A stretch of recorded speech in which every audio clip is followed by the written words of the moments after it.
I'd like to begin with a story about Francis of Assisi. And since Pio was a Franciscan, it all fits. Francis had returned from the war with Perugia, where he was a prisoner of war for about a year and a half. And his whole life was a mess. You know, Mother Teresa once said, if you want to make God laugh, tell him your plans. And boy, the older you get, the more truth there is. And Francis had his whole life planned out. He was going to be a knight, and he was going to be wealthy, and he was going to marry a beautiful woman, and have plenty of kids, and blah, blah, blah, blah, blah. And he ends up his first day out as a prisoner of war. Everything was taken from him. All his dreams were shattered. And when he returned home, he didn't know what to do with himself. And he stumbled into this little rundown church called the Church of San Damiano, which had been a church along the pilgrimage route to Rome. And pilgrims would stop there and celebrate Mass. And there were plenty of fields around. They could sit and relax and catch a snooze or have lunch or whatever. But then the route changed. And everybody bypassed San Damiano, and it began to fall apart. And like his life was falling apart, Francis walked into this crumbling church. And there was this large Byzantine-style story crucifix, that's what it's called. And he just looked up, collapsed to his knees, and said, "Most high and glorious God, give light to the darkness of my heart. Give me real faith, sure hope, and perfect love. Lord, give me insight and wisdom so I might always know your holy and true will." And according to his biographers, he looked at the lips of the crucified Jesus, and they began to move. And Francis could hear him say, "Francis, go, rebuild my church, which, as you see, is falling into ruin." And Francis took it literally. And he rebuilt 5 churches until it occurred to him that Jesus was asking more from him, to rebuild the church, which was falling into ruin. That's our call as well. In wherever we find ourselves, we are to help rebuild the church of Jesus, to strengthen the weak, to correct those who are in error, but always with the kindness of Jesus. And Pio knew this. And he's the one that we think about today. You know, 100 years ago, on the 20th of September, 1918, Pio received the stigmata. And like his spiritual father, he loved Jesus so intensely that there was nothing about him that he wanted to be foreign to him. When Francis was on Mount Laverna before he received the stigmata, he prayed that he might know how much pain Jesus went through during his agony and death. Now, I love Jesus, and I want to know him more and more, but I know myself well enough to know that I'm too much of a coward to ever make that prayer. You know, no boo-boos for me. But during his lifetime, the priest, Francis Foggioni, was harassed as a fraud, ogled as a spiritual oddity. People would flood the monastery of San Giovanni Rotondo to celebrate Mass with him, but also to see him, to touch him. And it was regardless of who they had to step over. And there were times when they did step over people. If you ever see any of the old films, get the old ladies in black, the black corrective shoes and the whole bit, and the doors open and they're there. And sometimes people were overcome. There was a story about a man who was there, and he simply wanted to see him. And after Mass, Pio was going down through the crowd, and everybody was saying, "Hey, Father, hey, quesadilla." And this guy just was overcome with joy. And he reached out and he grabbed Pio's hand to shake it. And Pio winced as only Padre Pio could wince. And it frightened the man so much that he pulled his hand back, like, "Oh, what did I do?" And Pio looked at him with a stern look and said, "What, do you think these are decorations?" It hurt. It hurt him all the time. And needless to say, they were not decorations. Through the wounds that he bore, and he bore the wounds not just in the hands and feet and side, he also bore a wound across his shoulders, which if you look at the Shroud of Turin, there is a large wound, kind of almost diagonal across the shoulders, where Jesus carried the cross, and it kept being rubbed against him and rubbed against him. And through his lifetime, it was about every day, Pio lost about a cup of blood because of these wounds. They would ooze. It wouldn't be, come gushing out or anything. And this happened right up until the day before he died, when the wounds disappeared. Pio suffered the physical wounds and the psychic wounds of those who doubted him, who ridiculed him, who accused him of making the wounds himself by using, as according to one person, carbolic acid. And to prove it, there was a doctor who they cleaned Pio's wounds in his hands, and then he bound them with fresh linen, sealed it with a wax seal, and then came back a couple of weeks later. Now, after a couple of weeks, healing should start. The seals were still intact. He broke the seals, unbound the hands, and the wounds were still as fresh and oozing as they were before. There was one psychiatrist who claimed that it was all psychosomatic, that all this stuff happened because Pio spent too much time meditating on the crucifix. Just stop that, it would clear it right up. And Pio heard about this and said, "Oh, well, tell the good doctor that he should go to a field where there's a bull out in the field. And he should look at that bull, concentrate on that bull every day, and see how long it takes him to grow horns." It's that peasant humor that he had. It's so great. Now, whole books have been written on Pio, and there always seems to be a new one coming out somewhere along the line. And we're only going to be able to scratch the of the surface of who this man was. But a taste of the teachings of Padre Pio is better than chapters in any self-help book. And I'd like to present to you Padre Pio's 5-point rule of life. And there's no particular order that these go in. But I've got number 1, frequent confession. Pio went to confession every week because that's what saints do. Did every saint go to confession every week? No, but every 2 weeks, at the very least, every month. And I think for most of us, once a month is pretty good. Hopefully nobody here is so horrible that they really got to get back in that confessional ASAP.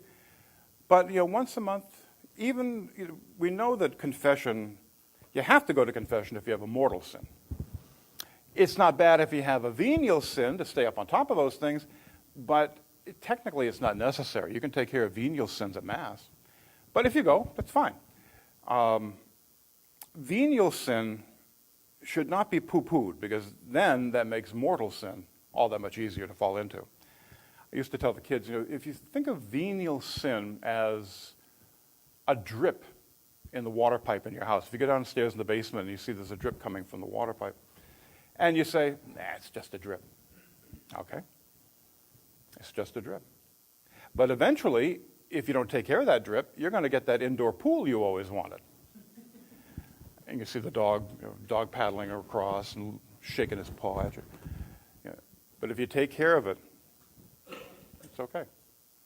And, don't ever think that if you go to a priest that you know and who knows you, that they're going to see you from now on and say, you're back. There's nothing that you can do that he hasn't heard before. So there are no big surprises.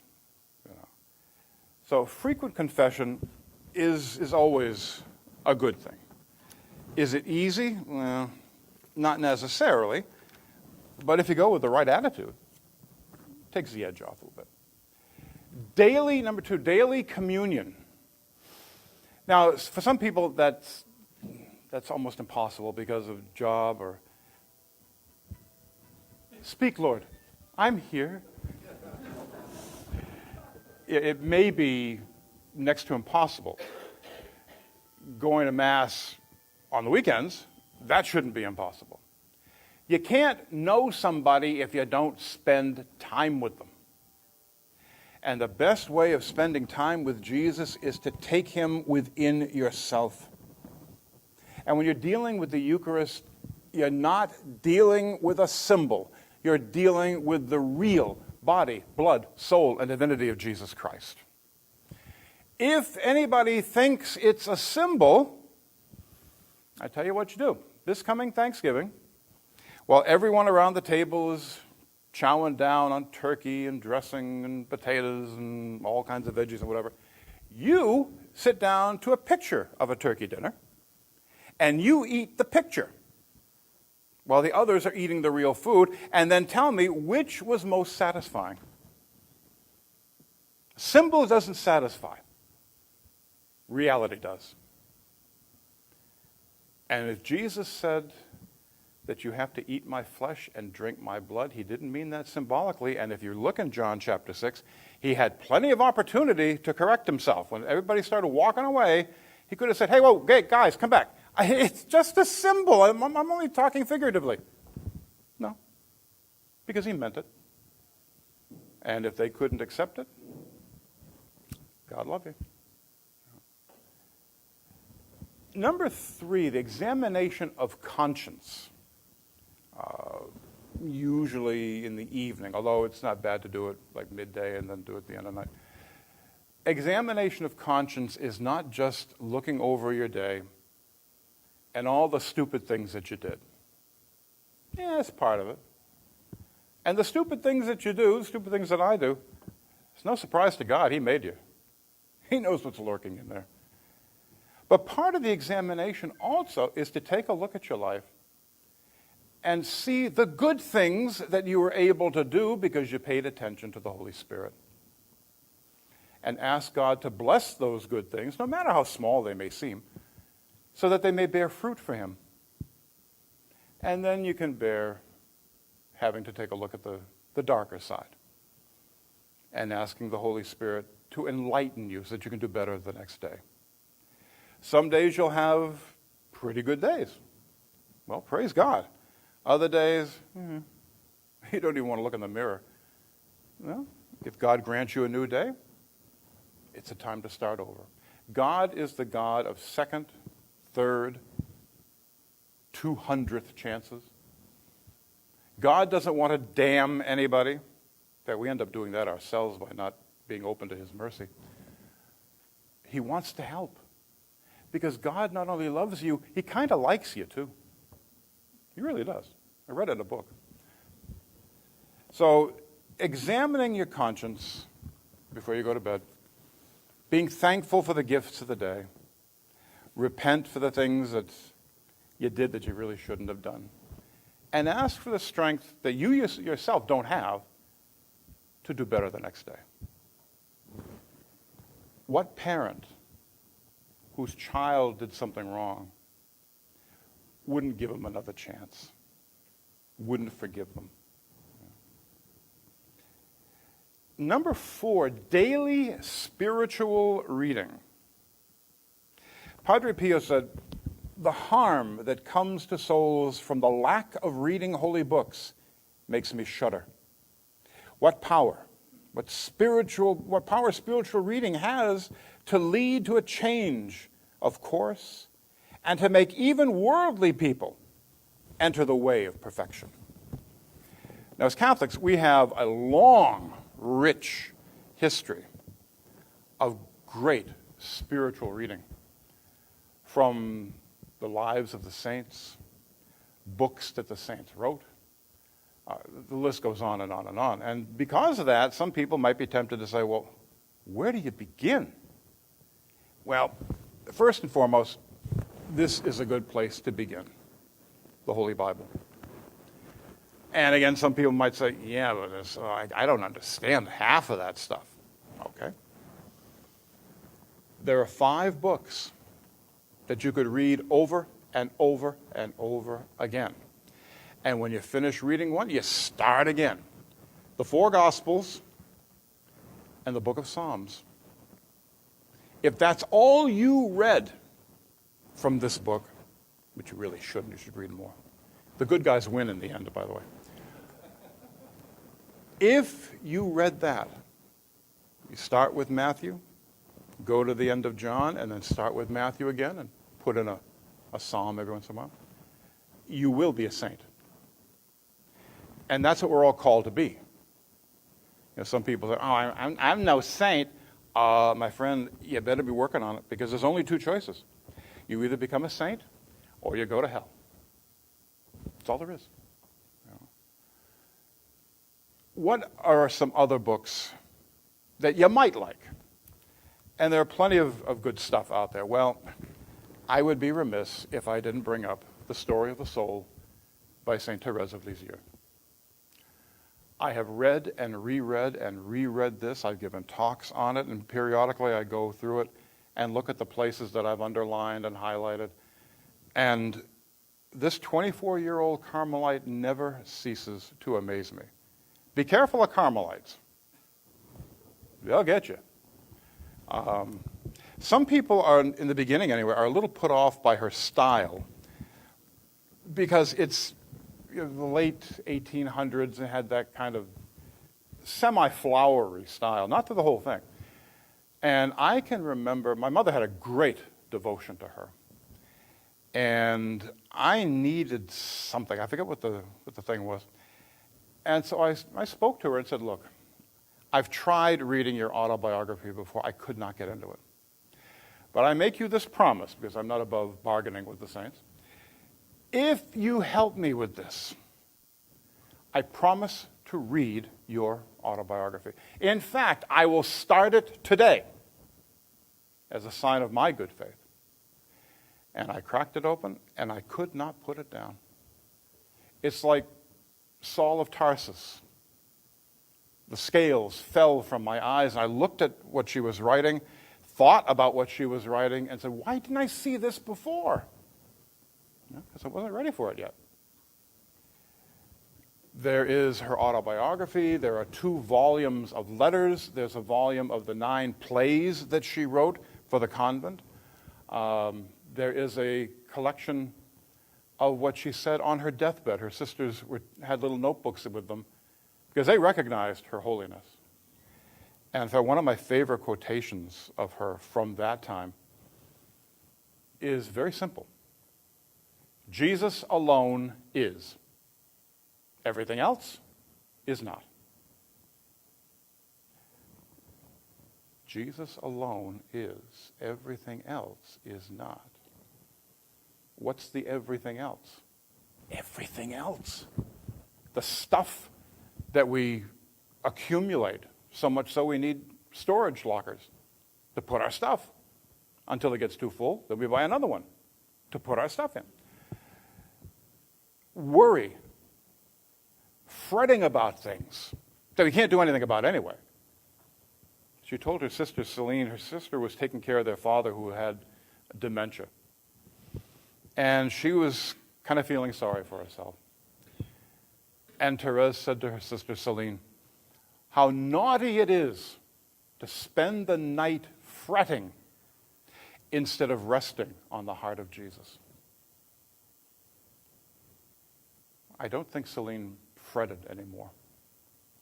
And Therese didn't just say these lovely little things that she had no idea about. Read her life. There's this here, and there's also a very good biography called The Story of a Life by the late Bishop Guy Gaucher. She knew firsthand what suffering was. She died at the age of 24 from tuberculosis, which eventually would destroy all but 1/3 of her lungs, and it helped her develop gangrene of the intestines, where she couldn't keep any food down anymore. She couldn't even receive the Eucharist anymore for fear she would vomit it.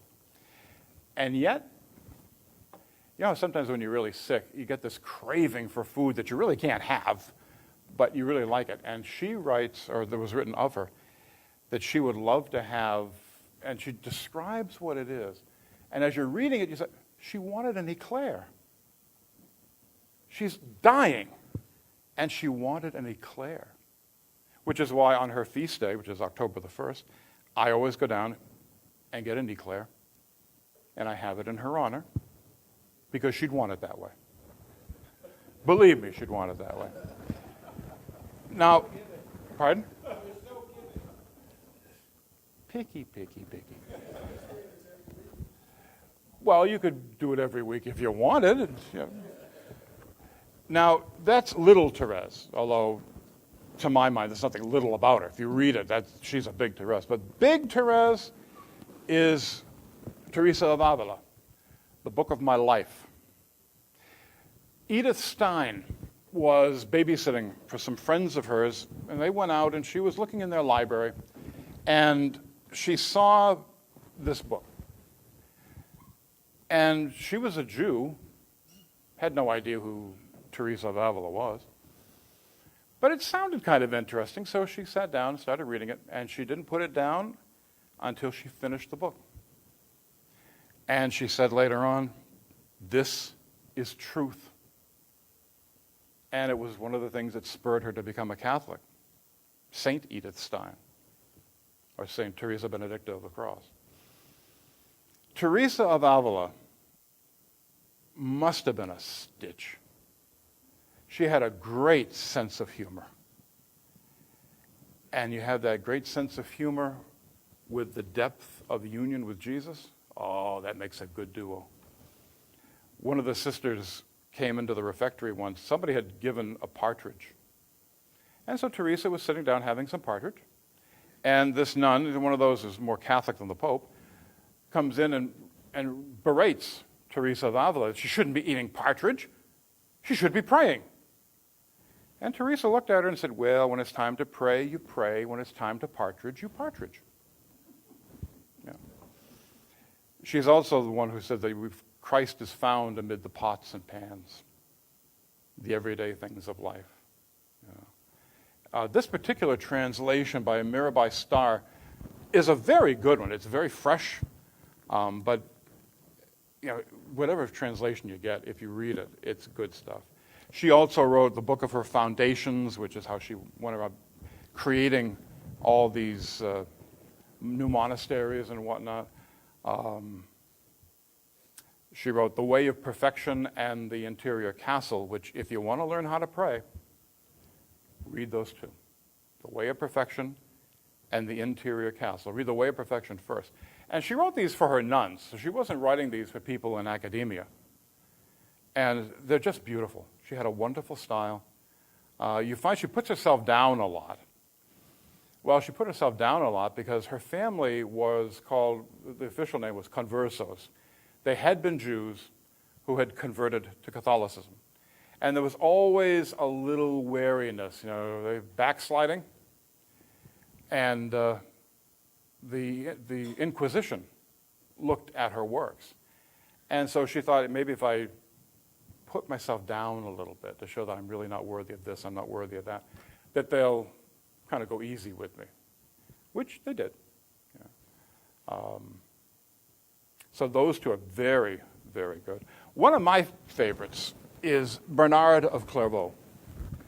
I'm probably the only person on the Green Line in Boston who ever read the 4-volume treatise on the Song of Songs by Bernard of Clairvaux. Could be wrong. But I picked up the first volume because I got hooked on the Song of Songs. And I just fell in love with this man's writing. It's so beautiful and so rich. The Song of Songs is 6 chapters long, and in 4 volumes, he's able to cover only 2 chapters. There's so much in there.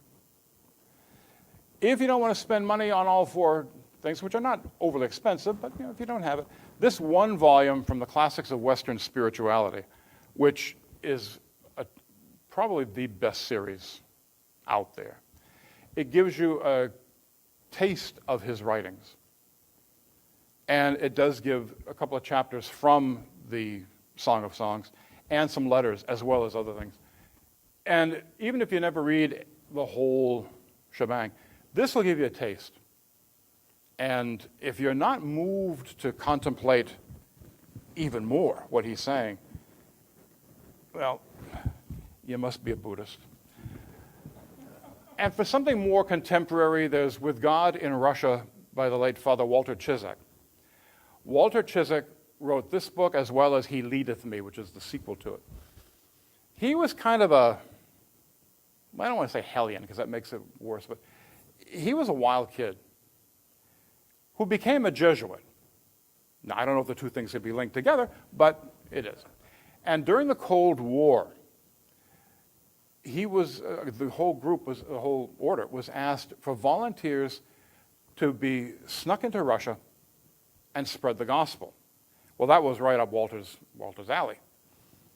He went over there, he got in, and he was captured and spent 15 years in a Soviet labor camp.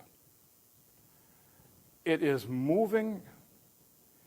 It's one of those books where you're reading it and you say, what would I do in that situation? Would I be as strong as Walter Chisek, or would I crumble like a house of cards and crawl into a fetal position and start crying uncontrollably? His cause for canonization is in process, and it's good stuff. There's so many good things. I mean, you have The Imitation of Christ, which Thérèse of Lisieux memorized the entire book. And she would, when asked, she would recite whole chapters for dinner guests. I don't know what kind of a dinner party that would be. I don't know if I'd want to go to a dinner party and have someone say, hey, would you recite the Imitation of Christ? Yeah. It's certainly not talking football. It sounded better in French. It always sounds better in French. And a book like that, again, it's a contemporary one, is called My Other Self by Clarence Ensler. Now, if you're not familiar with the book, if you've seen the little booklet of Stations of the Cross, Every Man's Way of the Cross, or now Everyone's Way of the Cross, he's written it in such a way that it imitates the Imitation of Christ, but in a more contemporary light, where Jesus talks to you, and then there's a response from the one he's talking to.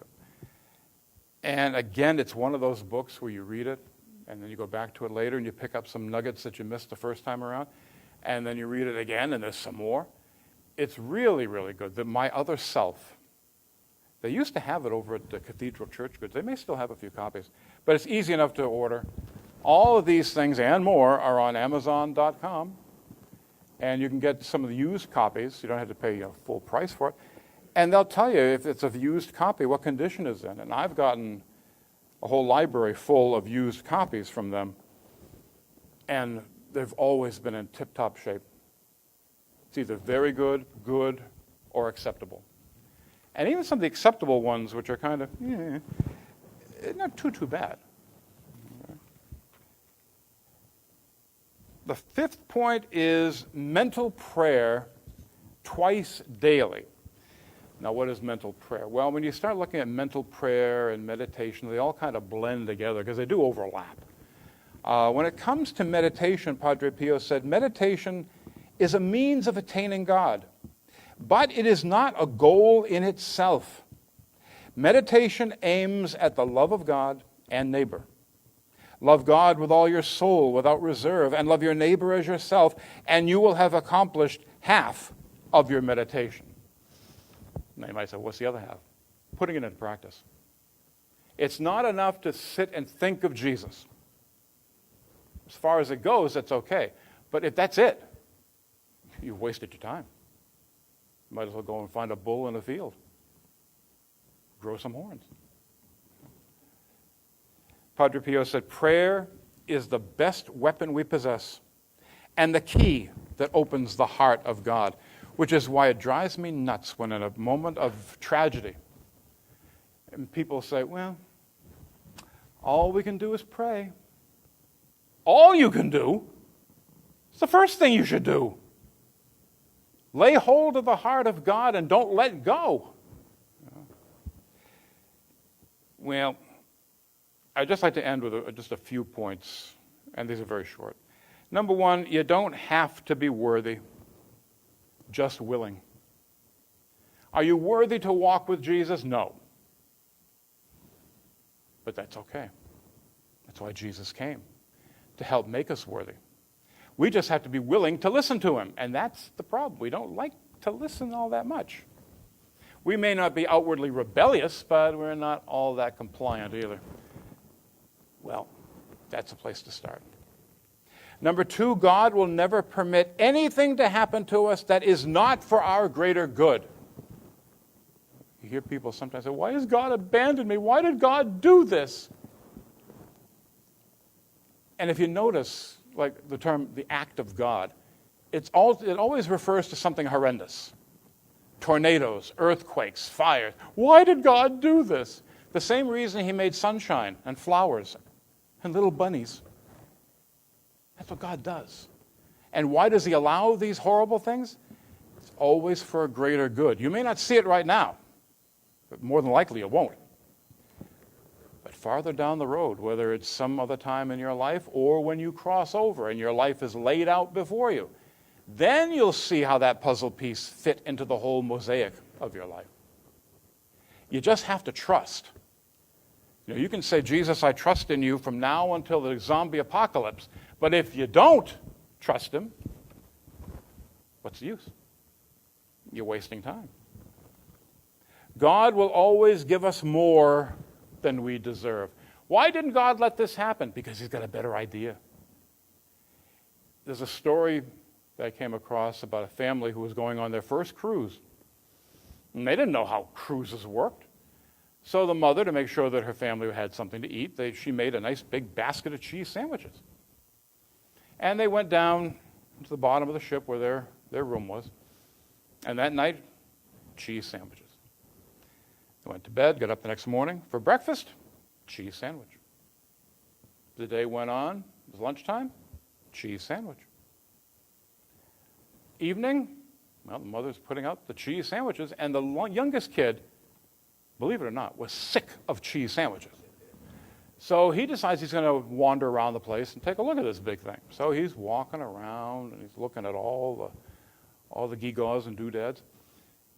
And suddenly he smells something wonderful. He follows the smell. And there's this large room. And all along the walls were tables piled high with all kinds of exquisite foods and drinks and desserts, and you name it, it's there. And there was a guy in a tuxedo standing in the doorway, and he asked him, may I help you? And the boy said, what's this? He said, oh, this is the evening banquet. And the kid was looking and looking and said, who is this for? And the man said, well, it's for anybody who has a ticket. Do you have a ticket? He says, uh-huh. He said, well, then come on in and enjoy. They had been eating cheese sandwiches in the bowel of the ship when a whole banquet, every meal, was being laid out. And that's our problem. We dream too small. We're willing to settle for the cheese sandwich when God has a banquet prepared. We just take them up on it. Nothing wrong with a cheese sandwich. Compared to a banquet, show me to the tables.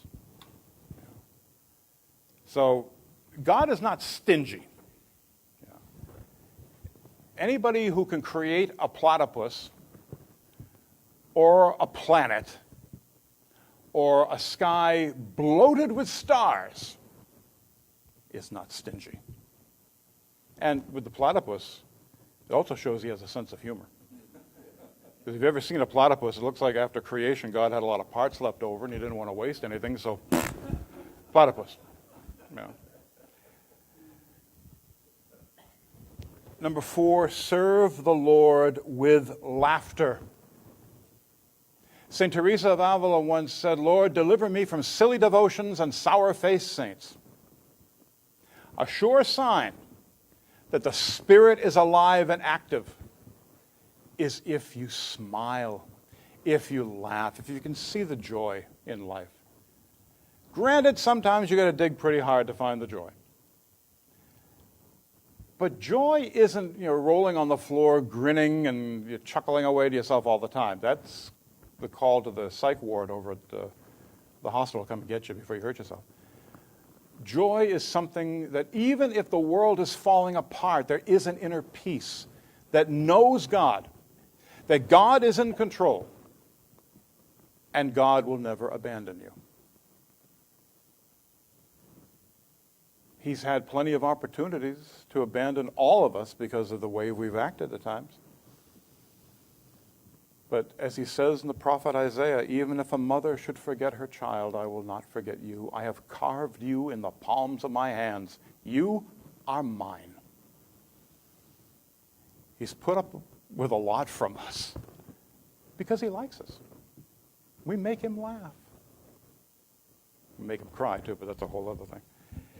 And finally, probably Padre Pio's most famous line, pray, hope, and don't worry. Worry is useless. God is merciful and will hear your prayers. Worrying, and we're all guilty of that to one degree or another, but worry is like rocking a chair. It gives you something to do, but you don't accomplish anything. Look at the times in your life where you've worried about something. Some things are kind of frivolous, other things are very serious. Where did that worry get you? Get you nowhere. Except it saps your strength that you'll need later on. The hand of Jesus is always extended. The arms of Jesus are always extended. As Therese told her sister, nestle on the heart of Jesus, especially when life seems to be falling apart. He'll take care of you. He hasn't dropped you yet. And if he can carry me, he can carry you. And that's what I've had to say. If anybody has any questions, I'll try to answer them, and if I can't, I'll make it up as I go along.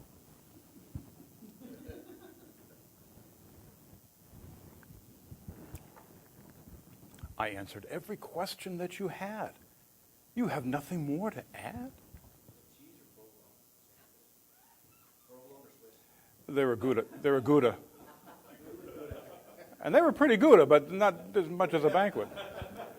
I know, that's bad, but what do you want at 7 o'clock in the morning? Yeah. As Catholics, we are blessed with, these holy men and women who are our sisters and brothers. Never forget that. And they're there for us. We have a whole group of these people who want us to get to heaven. They're like in the book of the Hebrews, I think it's chapter 12, they're a great cloud of witnesses who are cheering us on. They've run the same race. They've fallen in the same ways. But now they know. They had an inkling of it, but now they know that it was all worth it.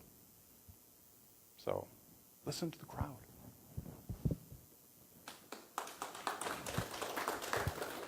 Annus Dei, qui tollis peccata mundi, miserere Agnus Dei, qui tollis peccat mundi, miserere nobis. Agnus Dei, qui tollis peccat